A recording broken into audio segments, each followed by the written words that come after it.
Thank you, Siri. Sounds like Siri. All right, there's our participants coming back. I think we just got over 50, Nicola, too. Had a few people come through while everyone was in the breakout room. So great audience. Great, thank you. So as you come back, can one of you from each of your groups, I'm not sure who you nominated, or if you could just put in what you were thinking that you would want to get out of today into the chat, then I can have a quick look at that, advise the panelists, and they can steer their conversation and presentations in that direction for you. They've all got their videos on, shall I do it? Just to let everyone know too that we're recording today's session. So I've got a number of people, particularly people in the West and also overseas, who are keen to hear some of the dialogue. So we're recording this and we'll put this up on our YouTube channel at a later date. Thanks, Mark. So yes, if you could pop anything in the chat that you wanted to get out of today, that would be great to see, as I say, so we can guide the panelists. Okay, great. Thanks, Beck. Are there different challenges facing women in Western Sydney seeking housing versus, say, women in the regions? It's a great question, and I think the answer is yes. So I'd love to hear from the panelists if they've got any views around that.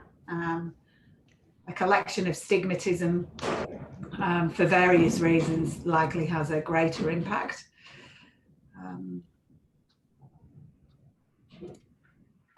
And Fiona, thank you.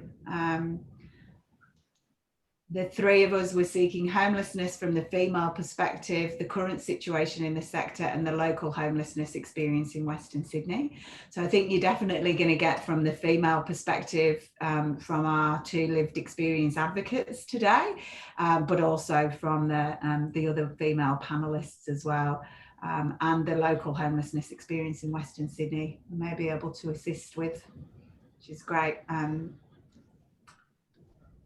And Debbie, you've added in from your group prioritisation of rough sleeping is missing women. Yeah, emerging group of vulnerable women who are not eligible for social housing, what's actually happening for women on temporary visas, and the extent of women staying with perpetrators due to lack of housing. Yeah, all great questions.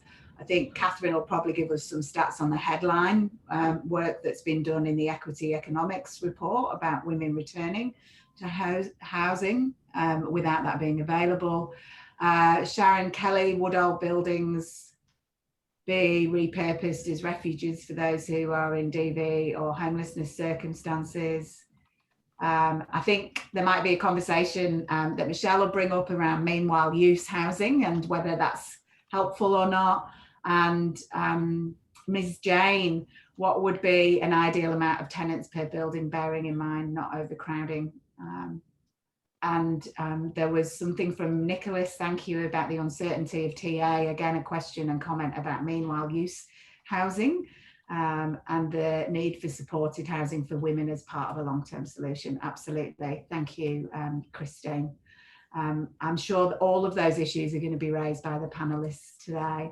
So without further ado, and I hope you enjoyed your time speaking with your colleagues, I'd like to hand over now to Sylvie and Tiffany. As I said at the beginning, Sylvie and Tiffany are courageous enough to share their own experience to advocate for others to try and prevent that. And we're going to hand over to Sylvie straight away.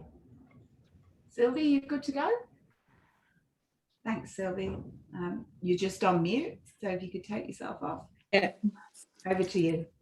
Yeah, as I said, good morning, everybody. My name is Sylvie Hector. I am Mauritian, 61 years old, mother of a son, 34 years old now. He is married to a beautiful woman, and they have a son of 8 years old, live in Switzerland, and they are a happy family. Before I tell you more about myself, let me please thank AHI for inviting me on this program. Also to thank the Department of Housing for their effort to accommodate the homeless. Thank to everyone who are working hard behind the scene to care for vulnerable people. We'd like I'd like to thank the St. Vincent de Paul and the Our Lady of the Way. Michelle Anderson and her team are doing a great job in supporting the ladies over 50 with equality when they are broken, hopeless, and homeless.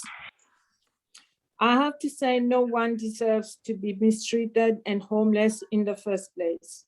We are all human beings, deserving love and kindness, as it is the first commandment to love one another as God loves us all.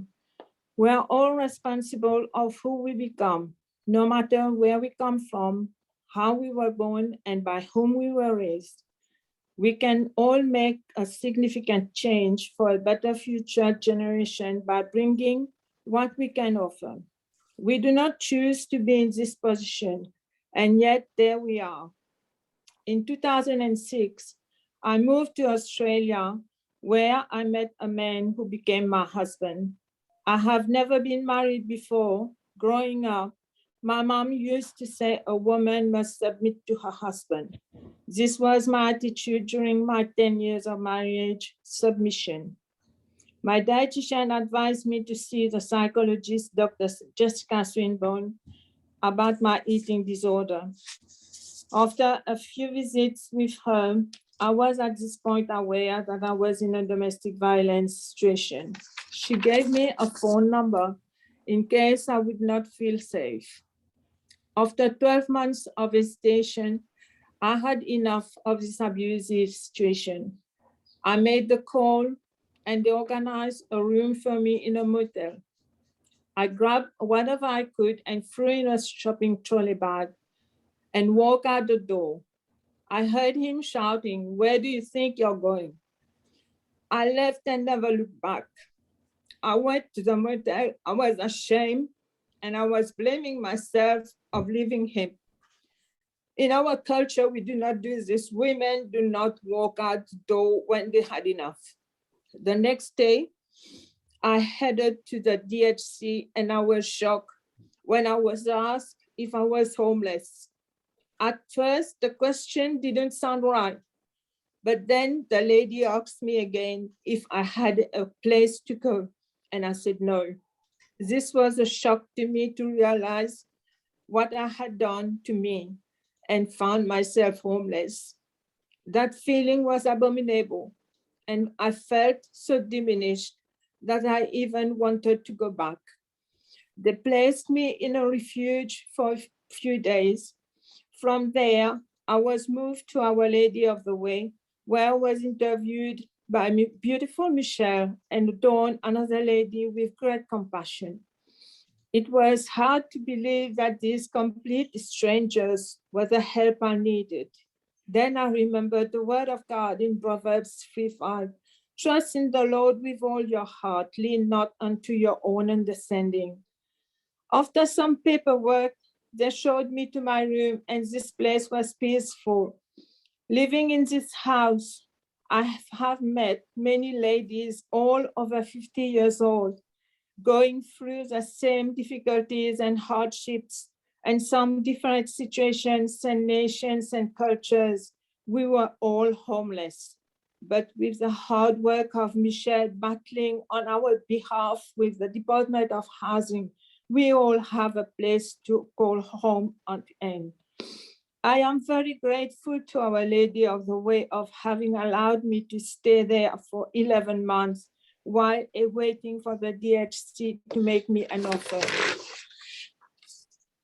My great disappointment was the wait. The difficulty is to get to speak to the right person, but Michelle is a fighter. Anyway, after a long battle with the DHC, I was offered PRS. I moved out from the refuge into the new place of my choice. In a way, I was feeling like a piece on a chessboard, but which one was I? I never been by myself in my entire life. This was so difficult to learn and to adapt to this new life and this anxiety and uncertainty. What's next? At some point, I thought I had made a mistake by leaving my husband because solitude is not a place. I made a call to Michelle again after 9 months to know if she heard anything from the housing. The answer was no, and she told me to give them a call myself. This was when 2 months later, I received a final offer from the DHC. Australia is a beautiful country, worth living in. I have been blessed with a beautiful place, which I call home. If not for the St. Vincent de Paul and Our Lady of the Way, I'm not sure if I would be in that place today. During these 11 months at Our Lady of the Way, I have witnessed the frustration of the staff dealing with the DHC to get women like me over 50 finding a home. I wish there were more houses like Our Lady of the Way, because I don't think one is enough for the whole country. Sometimes we think we are stuck and there's no way out. Wherever and whoever you are, whatever is your situation, believe me, if you seek for professional help, it's there for you to help. Speak to your GP, your psychologist, someone you can trust. Don't give up. The system might be slow, but the people are real and compassionate, ready to help. It will take time, but patience and prayers will get you there. I can't forget where I was, but where I am today is significant for the future me. I would like to say this though, where is our sense of humanity if we do not practice hospitality? And Our Lady of the Way showed me a great example of this virtue. Thank you all for your attention. God bless. Sylvie, thank you very much for sharing that. It's really important. The things that I heard there were the challenges that you faced when you thought that you were at the end of the road, when you had the courage to leave. And in fact, that was the beginning of a whole set of new challenges around housing and homelessness, what you felt like being called a homeless person. And we must remember as deliverers of service in this space that homelessness is an experience, absolutely not an identity. That's not who you became.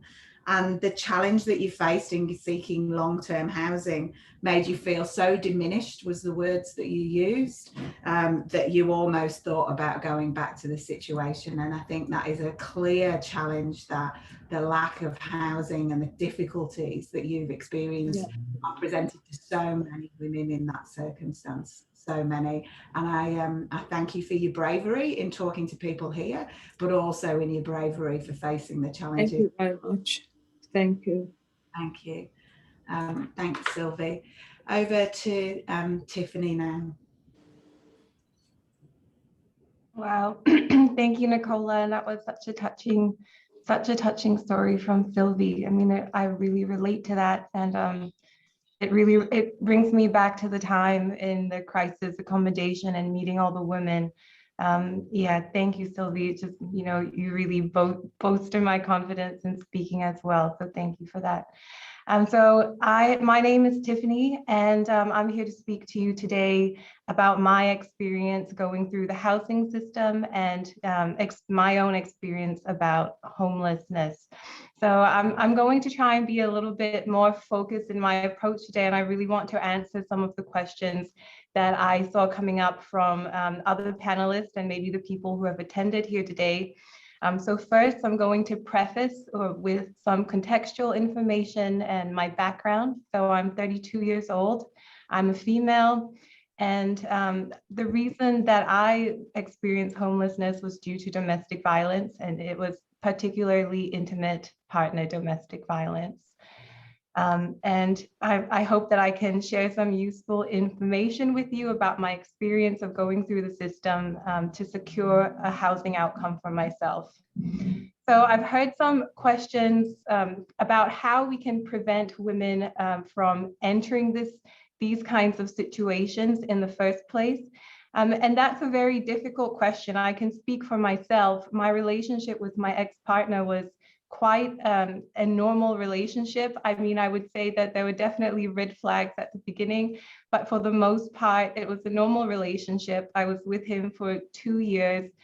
And I would say he definitely had a difficult personality. What I would say was very challenging at times, but I was invested in the relationship. And after 2 years of dating each other, we decided to move in together. So at the time I was living in Newcastle. This was at the beginning of this year. And we decided to move in together. He was living in Sydney. So I moved from Newcastle to Sydney to be with him. So we signed a shared tenancy together. And it was at the point where I was alone with him. My family was in WA and I didn't have any social network in Sydney. So I only had him. My friends were spread throughout the country and in Newcastle.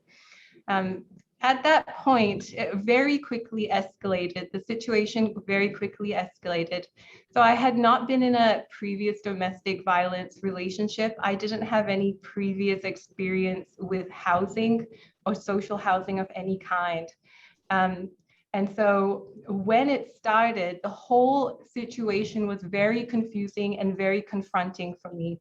I didn't really know what to make of it. I didn't really know what to do. I didn't know much about DV. I definitely didn't have any education around the cycle of control and abusive relationships. I didn't know. To me, it just felt like something that was very difficult and challenging, but not necessarily something that was abusive, because up until that point, there was no physical abuse involved. But once I had been isolated, once I had been removed from my social network, and I really was very dependent on him at that time, that's when the situation started to escalate. So within about two to 3 weeks of living together, I experienced my first incident of physical violence. And that was very, very difficult for me because it was a huge wake-up call. It was that line in the sand that said to me, this is very, very wrong now. Something is wrong. And I know it sounds weird to get to that stage before you can say something is wrong, but that was the wake-up call for me. So in January, an incident happened between the two of us where I called the police. And I'm 32 years old. It was the first time in my life I was scared enough to pick up the phone and call the police. And it was hard. I felt ashamed. I mean, the overwhelming feeling for me was shame. I was just wondering why I couldn't manage the situation, why I was failing at my relationship. I just felt responsible for the whole situation. And calling the police, having them come over, it didn't really resolve anything. It didn't really help me in any way. So I didn't feel that supported by the police because it was a private situation. And not only that, but my partner, my ex-partner, he wasn't going to tell the truth about it. And that in itself was very difficult for me because there was nowhere for me to go. There was no negotiating with him out of that situation. And so I was stuck. I was alone. And that was very, very obvious to me that I needed some kind of help. So, and I did feel very isolated. Even speaking to the police, there wasn't that much support. There weren't that many options available to me because he didn't want to leave our unit. Basically, we had a shared rental agreement. My name was on that lease and I was stuck there with him. And if he wasn't going to leave and I was in danger, I was at risk of not being safe with him, I was the one that had to leave. And the words really stuck with me. What the police told me was that the victim always loses. The victim always loses because the victim is the person. I don't now consider myself a victim. I now consider myself a survivor. But the victim is the person who has to take the brunt of that responsibility. The burden, 100% of the burden is with the person who leaves that situation. And obviously he wasn't scared of me because I wasn't the aggressor, and so he wasn't going to leave. And so I was in a very, very difficult situation because I had nowhere to go, nowhere else to go. I was in a commitment, a shared lease with him. I had very limited financial resources. I had just started studying a diploma of building design at TAFE Ultimo. And I had no social connections. I had zero social capital. I literally had nowhere to go. And it was at that time that I started talking, calling the DV line and seeking support from the DV line and trying to understand my situation. To be very honest, at that point, I was still malignantly optimistic about the outcome. I was still really hoping that we could make it work. I did not want to leave. I was hoping that I didn't have to leave my home, that I wouldn't have to move again, that I wouldn't have to be uprooted. It was the worst. It was kind of the most difficult situation. I either stay long-term in a very difficult situation, or I move towards something that was completely uncertain, that I was completely unfamiliar with. And that's my next point. My next point is that is how I got to be in that situation. And the next difficulty, and this was probably the most difficult thing for me throughout the whole process, it was taking that actual step to leave. So that took me quite a long time. From the first time I called the police in January, I didn't leave until March. So in my mind, I was thinking maybe things will settle down, maybe we'll work things out. But as time progressed, I could tell that nothing was going to change, and actually his behavior was escalating. So the second incidence of violence occurred in March, and at that time, I didn't even call the police. I immediately called the DV line as soon as I was alone, and I left that day. So up until that point, I had been talking to the DV line, and I can tell you the barriers for me leaving. And in a nutshell, it was uncertainty. So in a nutshell, it was the uncertainty of where I was going. I didn't know that. I didn't know the conditions of the accommodation. So I had been told that I might have to share with another person, which, you know, saying that out loud, it doesn't seem that bad. Oh, you have to share with another person, but it's someone that you don't know, you know. And I was quite ignorant about homelessness. I was ignorant about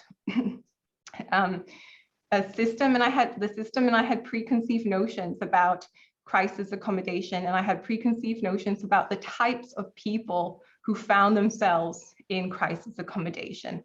And in my mind, I was scared. I was thinking, you know, these could be people with substance abuse issues, with mental health issues. And it was confronting for me to move to that place of uncertainty.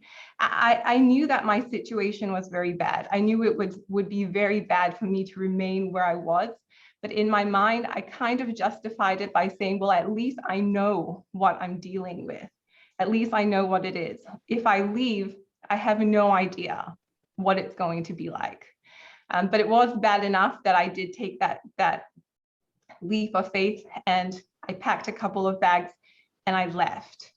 And so, like Sylvie said, you think that that's the big decision. You think that that's the one thing you have to do, and then everything will resolve itself. But really, that's just the start of the process. It's the tip of the iceberg. And I wasn't prepared. I really was not prepared for the disruption it would cause to my life. And so I did leave, and the DV line helped me organize an exit plan, and I ended up that day, the day that I left, in a very short-term crisis accommodation. And I was overwhelmed. I was broken emotionally. I was receiving calls from everybody. So it was a very, very overwhelming experience for me. And because of how overwhelming it was, I, like Sylvie, thought and did think, have I made the right decision? I was very conflicted because there were people calling me, people that I didn't know, from organizations I wasn't familiar with, and they were asking me very, very private information. So I was already emotionally distraught. And then on top of that, I had to deal with kind of trading my privacy, my right to privacy, for my right to safety. And that's a very difficult decision to make. That's a very difficult decision to find yourself in.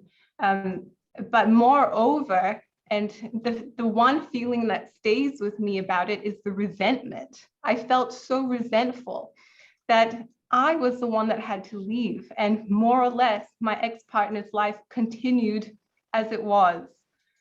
So, I mean, I think that was the one sticking point with me, was the resentment that I was the one that had to go through this process.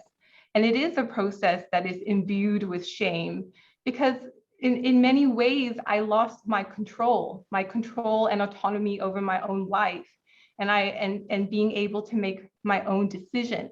I was really dependent on the system to help me. And although I was very grateful that that system existed, I was resentful that I was the one that had to give up my rights in order to make a good decision for my future. So that was that part. It was overwhelming. I was being contacted by the police, by legal aid, by WAJEC, which is the organization I was referred to, Women and Girls Emergency Center, and they're the organization that has seen me through this process. Housing, who wanted financial information, and just a lot of information. And I felt really like, oh, I just have to give up, I just have to give up this information because I need somewhere to stay now. I have nowhere to go. And also the worry, the anxiety that I wouldn't be eligible for aid, which was a major stressor because it wasn't an issue that had been brought up until I had actually left.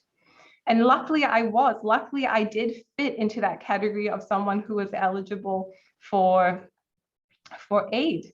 But for a split second there, I wasn't sure. I wasn't sure of the criteria, and I had already left. And if at that point, say, for example, I had too much savings, I would be stuck at that point. So at that point, I would have to make the decision, do I spend all my savings on a motel, or do I go back to this abusive partner who is now very, very angry at me for challenging his control? So that was a very difficult decision. Luckily, I was eligible for aid, and I did move through to short-term accommodation at WAJEC, and they helped me. They helped me manage and navigate a system that I was very unfamiliar with, and without the aid of my case manager, I really would not have known what to do, and I would not have known the steps. It's overwhelming. Just to give you a list of the things I had. Yeah. Thank Oh, Thank sorry. you. I really appreciate you sharing your story. There's comments in the chat that talk about the powerful words about you trading the right to privacy for your right to safety.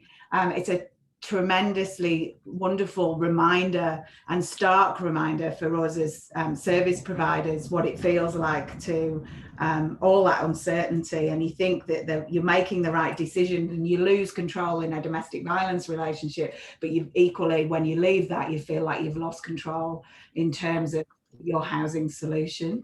Thank you very much to both of you for sharing that. There's lots of thanks in the chat. It's really important. And if you don't mind, we'll move on to the panelists and we'll get a chance to come back to you for some questions. Thank you very much, Tiffany. Thank you, Sylvie. Okay, without further ado, Debbie, over to you. Debbie Georgopoulos, CEO at Women's Housing Company. Thanks very much, Nicola, and thank you to Sylvie and Tiffany for those amazing stories. You're very generous in sharing those experiences with us all. I'd like to start by acknowledging that we're meeting on Aboriginal land today. I'm on Gadigal land of the Eora Nation, and I'd like to pay my respects to elders past, present and emerging. Where do we begin? Mark gave some statistics about the general affordability situation in Australia. I'd like to give a few statistics that focus on women, talk a bit about the experience of the Women's Housing Company, and then just focus on what we do next. We're meeting this year in the middle of a pandemic with much of the country and certainly all of Greater Sydney in lockdown. It's uncertain, it's frightening for all of us, but the messages that have been really stark are around staying at home. We're asked to stay at home, isolate at home, study at home, work at home. But what happens if you don't have a home? And there has been some awareness in terms of the media coverage and our discussion this year around what that actually means. Nicola touched on overcrowding, domestic violence and the pressures of COVID. All of those things, I think, have had a little bit more airtime in the context of the pandemic, but what we really need is to focus on solutions. So I'd like to start by talking about the face of homelessness. And I think we have enough evidence to say that the emerging face of homelessness is female. There has been an emphasis on rough sleeping, which is right, and the community certainly has an awareness of rough sleeping because that is what they see.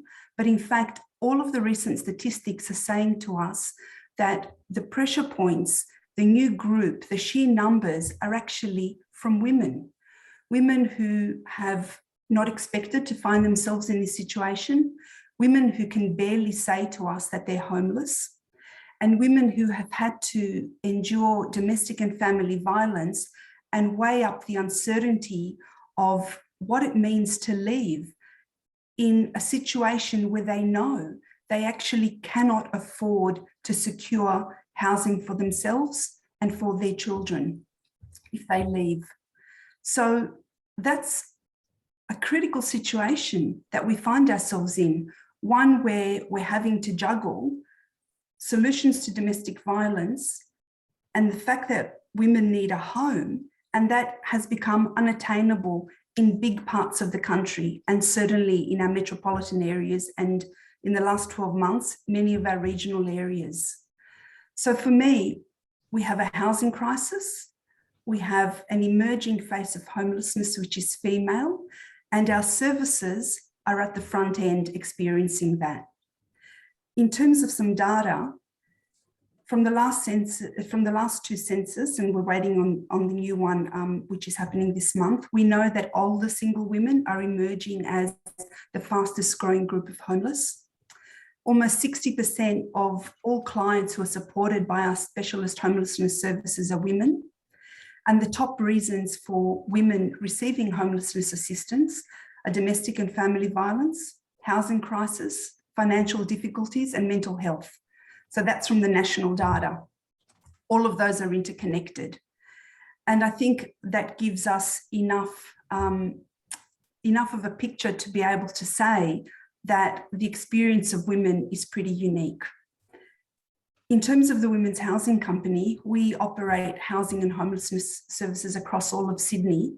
And I can say that the stories that Sylvie and Tiffany have shared with us are fairly typical. Almost all of the women that we assist, almost all, either present to us or share with us that at some point in their past, there have been incidents of domestic and family violence. Now, as a country, what is that saying about us? In terms of our own services in southwestern Sydney, from when our refuge was established and our transitional housing, we've helped over 1,500 women, but in that same period of time, we've not been able to help over 1,000 women. So that's roughly the balance between what the demand for services is and what the supply is, what we can actually deliver. And that's not atypical. Most crisis services are full, and certainly in the last 12 months during the pandemic, that has definitely been the case, where there's been little movement, which is why the Together Home program was established in the first place.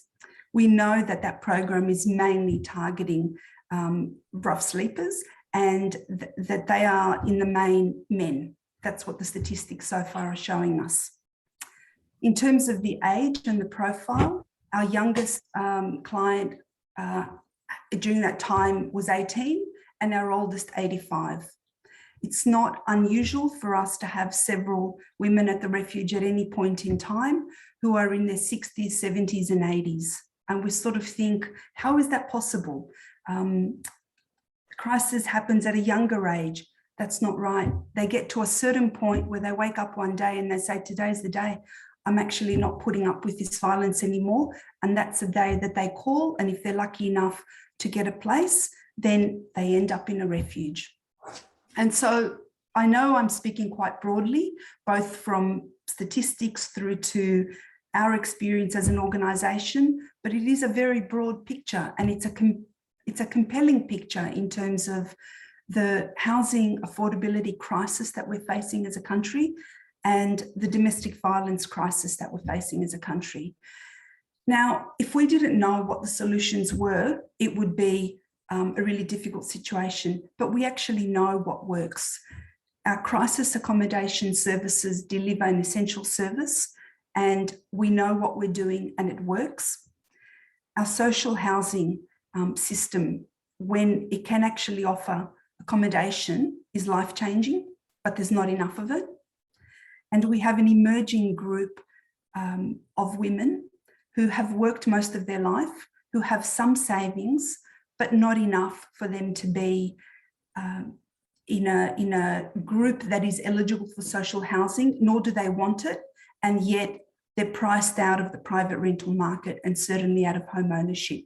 And they're a group that is falling through the cracks at the moment. And then we have the group of women who are now younger and working, but concentrated in low paid work, who in 30 years' time might find themselves totally priced out of housing. And so that's where big policy changes are needed. But in terms of addressing homelessness and the very real issue that's before us during Homelessness Week, that is a need for more affordable housing. And certainly the Women's Housing Company joins everybody at the moment that is calling for an urgent investment in the supply of new housing, because we can deal with all of the individuals that come to our services on a day-to-day basis where we have vacancies, but it's not enough. The numbers that we're turning away are too many from a policy point of view and heartbreaking from a personal point of view. And so the main solution at the moment is the need for more housing, which cannot be delivered quickly. We have to start that investment straight away. We have to start the building, the construction, the delivery, and that is a job that the services that are on this call cannot do alone. There is a need for our state and federal governments to get it together and work together, just as they are trying to do in the pandemic, to actually start that solution. So I might leave it there, Nicola. Great, thank you, Debbie. I'll hand straight over to Michelle. We'll have an opportunity to come back and ask some Q&A about the services, the wonderful services that Women's Housing deliver. Michelle, over to you. We've already heard about some of the wonderful work you've done, haven't we? You've had a glowing reference there. Yes, thank you, Sylvie, and thank you, Nicola. I'm going to keep mine a bit short today. So we all know that older women are the fastest growing cohort of women experiencing homelessness, and this is due to a multitude of reasons. The needs of older single women are very different to the needs of a young family or even a younger single woman. So for the past 12 years, I have worked at Our Lady of the Way, which is a crisis refuge supporting older women who are homeless due to domestic and family violence. And first and foremost, what doesn't work is the lack of crisis accommodation for single women in Western Sydney. So this is a real gap that needs addressing. Currently, most refuge accommodation for single women is in the city, so already you're taking away a woman's choice. By taking away a woman's choice, that is how they stay in unsafe situations such as domestic and family violence, in an overcrowded property, or sleeping on somebody's couch. So I personally believe that refuges or supported accommodation is a great first step for an older woman experiencing homelessness, especially if it's her first time or there has been domestic or family violence. It just provides a period of time for intensive case management so that they can start to navigate this new complex world that they are now in and haven't ever faced before. So it allows them time to sit with their reality and speak to staff about their options, to figure out what they want moving forward, because most ladies that we meet don't have the information at that stage to make informed decisions. So the time in supported accommodation or refuges, however, needs to be minimal, and the pathway out needs to be clear from the time that they enter the service. And that exit should be permanent accommodation with clear timeframes. It's a double-edged sword, because if ladies spend too much time in refuges or supported accommodation, they become really reliant on the company of the other residents and the 24/7 supportive staff. So when they move out after a longer period of time, it can feel like another loss, and they can easily fall into loneliness and depression, having to live on their own, which they may not have ever done before in their life. So when I first started working at the refuge, the process of housing seemed a lot simpler, actually. So if a lady was over 50, she was homeless and in a refuge, she was granted priority status, and within 6 months, she was housed into permanent accommodation. And I actually don't remember any ladies from that time period coming back to seek assistance after they were permanently housed. But these days, I'm finding it can take up to 6 months to get a housing application assessed. So gaining priority status is harder than ever. And then when you do get priority status, which is a celebration in itself, you still need to deliver the message that they may be waiting up to 10 years for a property on that priority list. So it's not a conversation that a client can walk away from feeling positive and motivated. Over the past few years, I've seen more and more transitional housing programs become available. And while I do understand the model and see the benefits for some cohorts, in my experience, it doesn't meet the needs of older women. Because generally older women have less resilience to make connections with peers and community. So for study or work to even become an option, they need to be settled. And on the other hand, ladies in their 70s, 80s, and even 90s, which we still do work with, don't have work as an option or an exit out of those transitional properties.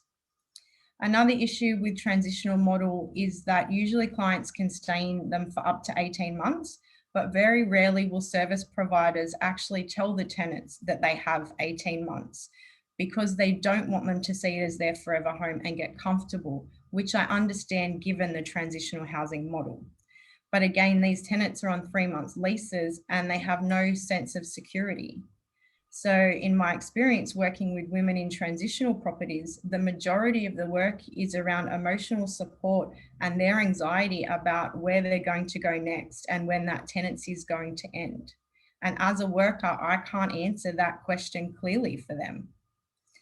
So I guess the question is, do we want to make a sustainable change in somebody's life, provide the tools so that they become self-reliant and no longer need assistance? Or do we keep putting a Band-Aid on things and keep women in limbo so that they are reliant on our services? My perspective and opinion is very clear. If you do something, do it well in the first place. So moving forward, the solution appears clear. We need to focus on that housing first model. There needs to be more of a crisis response for single women in Western Sydney, and there needs to be more permanent, affordable housing, and especially designing to meet the needs of older women. And that's what I have for today. Thank you, Michelle. Some really, again, some really interesting and powerful observations in regards to what older women need. And the use of transitional housing systems is a question mark for many in the sector. And whilst it's a system that we need, because there's a lack of long-term permanent housing, we all know that we'd much prefer a different solution for the customers that we serve on a daily basis.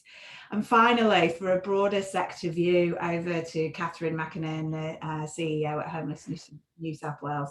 Thanks, Catherine. Thanks so much, Nicola. And I'd just like to acknowledge that I'm on the land of the Gadigal people of the Eora Nation and pay my respects to elders past, present and emerging. We've heard some, really powerful stories from people's lived experience and great presentations from Debbie and Michelle around the impact of the system and some of the barriers and also many of the solutions. So I'm going to be super quick and talk about what we can do to get these changes happening. What we can do at the moment, the upside, I guess, of a lockdown is there is more focus on homes, because you cannot keep people safe and healthy and well from COVID without people having a home. So right now we have an opportunity to once again raise the issues with the federal and state government about how we can fix older women's homelessness. And how we can do that is to call for investment in social housing. We all know that we need 5,000 homes every year for the next 10 years to even meet the current need. So we need to be calling for that. We also need to be calling for the lowering of the priority housing age from below 80. As Michelle outlined, it's incredibly difficult to even get onto the priority housing list, let alone access a property. Alongside that, we need to speak to the federal government around addressing the superannuation and wage disparities for women in the workforce. Financial independence is one of the key solutions to ending older women's homelessness, and we need to keep a focus on the gender inequality in terms of income. And then finally, we really need to acknowledge the impact of domestic and family violence on the cause of older women's homelessness, and really use the upcoming National Women's Safety Summit to really focus on the importance of considering housing and homelessness as a key solution to ending domestic and family violence. Homelessness New South Wales has a number of form letters and media releases and a whole stack of things that you can use to write to your local politician and to the relevant ministers. And so what I would really encourage you to do is to visit our website, check out our campaigns page and download the templates and start helping us be active around making the changes and getting the investment in social housing and the changes to income support for women that we desperately need. Brilliant. Thank you, Catherine, and thank you for keeping that short. And there's Mark has added into the chat there links to your website. Access those tools to help campaign and advocate for more. Thank you, Catherine. And there's a broad range of issues that have raised today. I just have a look in the chat to see if there's any further any questions. So the first question that we've got is, can private capital make a contribution somewhat to social and affordable supply to offset the reliance on governments? Maybe I'll go to Catherine with that, and maybe Debbie's got some examples of where private capital may have helped. Catherine. The age-old question, yes, this often comes up around the importance of private capital making a contribution. And yes, it's absolutely part of the story, but unfortunately, we cannot really increase the amount of social housing without investment from the government. We really need federal and state governments to understand that social housing is infrastructure, really important as part of community, and take responsibility for ensuring that social housing is available and investing in it. So yes, it's part of the story, but without that investment, we really can't make the difference we need to. Right, thank you. That's been the experience of the Women's Housing Company as well. It doesn't matter how compelling our story is, how concerned the private sector is. At the end of the day, there's two things. One, they have to they operate in a for-profit area, and they have to guarantee that any investment of private capital will be on a for-profit basis, and our business is not profitable. We're providing subsidised housing for poor people, so that we can't change that. And the second thing is, private capital can't actually meet the gap that's provided by government investment. The missing link in all of this discussion is the fact that you need a subsidy for subsidised housing, and that can only come from government. And I think once that subsidy is there from government, together with the know-how and the specialisation of the organisations that are around and the private capital, that's what can bring it all together. But without that government investment, private capital alone can't actually solve the housing affordability crisis or deliver the sort of numbers that we need. Thank you, Debbie. So yes, it has some benefit for some projects, but it's not a systemic change that we need. There aren't any more questions in the chat, so I might ask Michelle a question. Michelle, the stories that Sylvie and Tiffany told us, and their shared challenges that they faced at their point of leaving, where they've gone from a position of lack of control and power to actually feel that they've made the hardest decision to leave and had the courage to leave, but then go straight into our system of housing and housing applications and eligibility criteria. And so then feel that, again, there's no power or choice or control that they have. What do you think services and the service system can do better to prevent that feeling of overwhelm and uncertainty at that point? So I guess that was a very powerful statement that I heard, you trading your privacy for safety. So I've actually written that down as, you know, something to remind myself when, because of course services do need to do these initial assessments and get this information. But I think over the last couple of years, we are getting better at it. We have introduced, you know, the not retelling your story and the trauma-informed approaches. So I think we are getting better at it, but I think it is very good for us to remain mindful that these women have just left potentially the scariest and worst experience of their life. And we're now strangers to them, asking them to just trust us. And that doesn't happen. It takes time and work on our part as well. So we just need to do better. Thank you. Thanks, Michelle. Another question is here from Yumi, Older Women's Network. The government is happy to hand out corporate welfare, but will not invest in social housing. It's an ideological position which the government has adopted not to make this investment. What opportunities are there to shift the position? Brackets, especially now they're moving to silence charities through new legislation. That's a great question, and one I think for Catherine. And I might add Mark's comment into around the returns and the positive approach that we need to take. I think that at the moment, the key I guess, opportunities we have are the National Women's Safety Summit and the significant but still not enough investment in domestic and family violence that came in the federal budget and the state budget. I think it's really important that we all talk about how you cannot end domestic and family violence without actually providing affordable housing for women, affordable and safe housing for women. So I would encourage everyone to speak to their local politicians and link in with the representatives who will be attending the summit in September to really hold them to account to make sure that housing is included in the conversation around how we end domestic and family violence.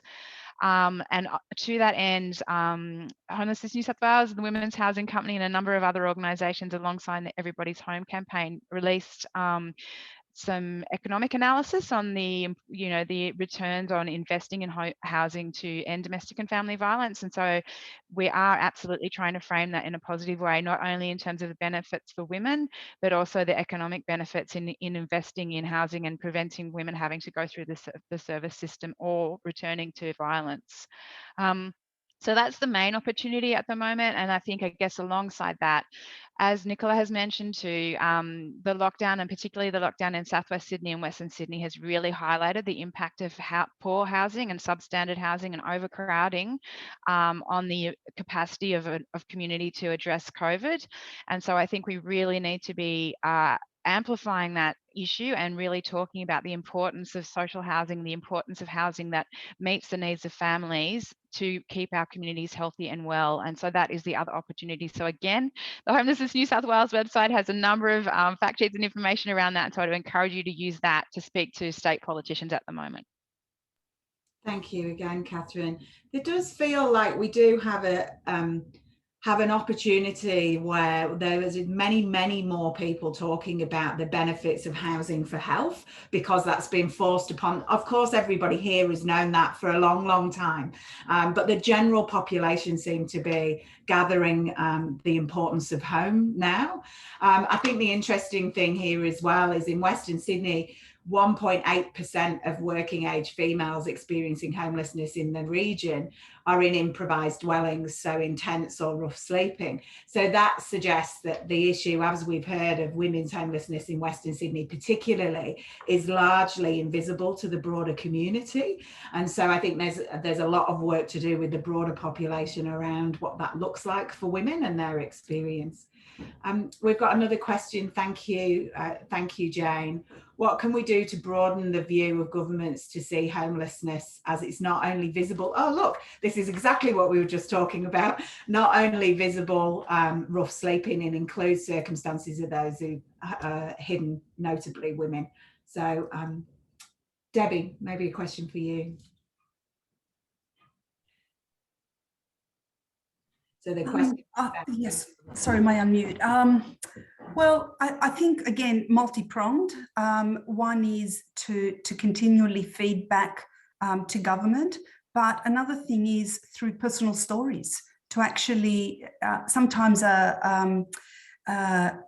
advocacy from people that are the face of homelessness can move our politicians more than a report with data. So I think we need to do it all, but it is a message that we need to put out there really strongly, and also the broader community, because when we speak to people in different forums that are not as familiar with the homelessness crisis, they actually are quite moved to hear about who is experiencing homelessness.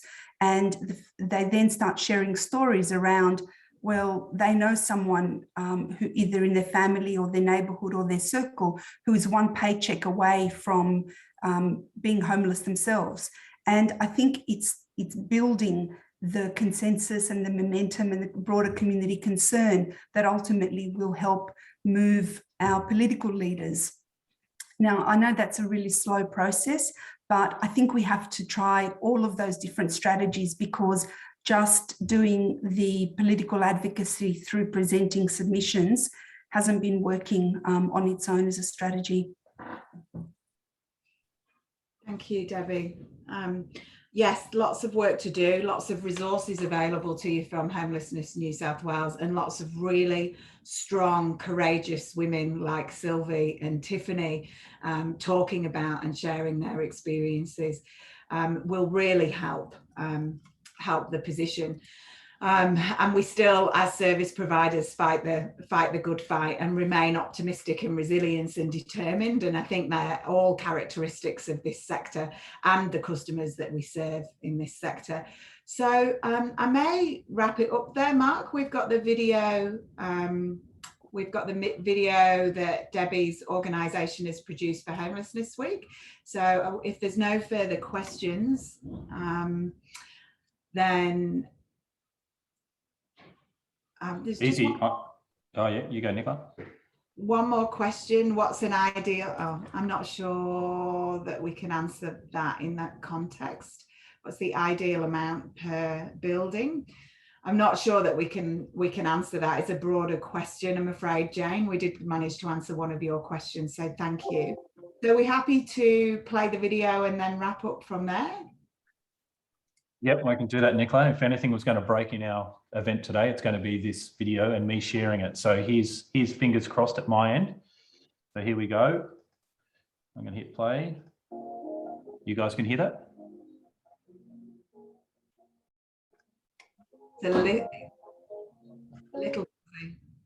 It's a little faint, is it? Yeah. Okay, let me go again.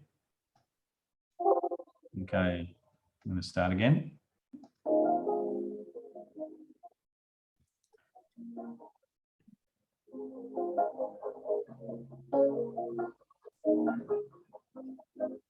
In 2014, we expanded to deliver specialist homelessness services comprising crisis and transitional housing, along with support services.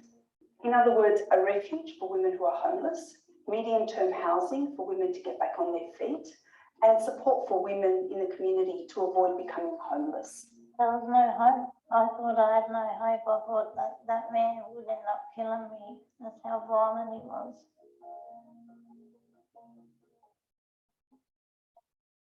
So we've seen women come through the service over the years where they've presented at their most desperate times, what they describe as their rock bottom.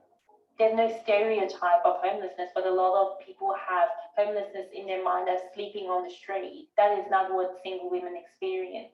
Once I was here, I was safe, you know. I could finally close my eyes at night and know I'm going to wake up the next morning. They know your needs before even you realize it, you know. we're here to help and support women who are in crisis, and that's exactly what we do. I can never thank the girls enough, you know what I mean? The ladies enough here for everything. It's amazing to see the women achieve their goals that they've set out for themselves when they arrived at our service. And to see that they feel powerful, strong and resilient, and that they feel that they can do this without our assistance is what we're all about.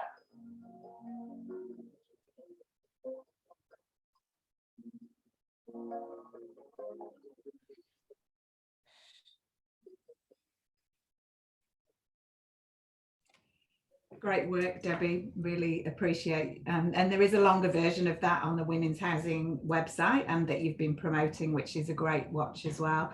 So, Mark, are we happy to wrap it up there? Say thank you to everybody else for attending. Thank you to our panelists, Sylvie, Tiffany, Debbie, Michelle and Catherine, and all of you that have taken time to join, and the great work that you and your organisations do. And thanks to the AHI for delivering a wonderful, wonderful networking event, albeit online.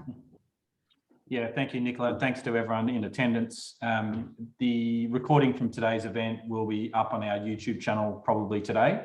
So you'll get a link to that so you can rewatch it. But again, from everyone at AHI, thank you to everyone who attended the panel today, particularly Nicola, thanks for your emceeing today. It was great, and particularly to Sylvie and Tiffany, just awesome, awesome courage, and thank you for sharing your stories. It's awesome. Thank you. Thank you for having me. Absolutely. Okay, have a wonderful rest of your week, everyone. Good to see you. Thank you. Bye. Bye.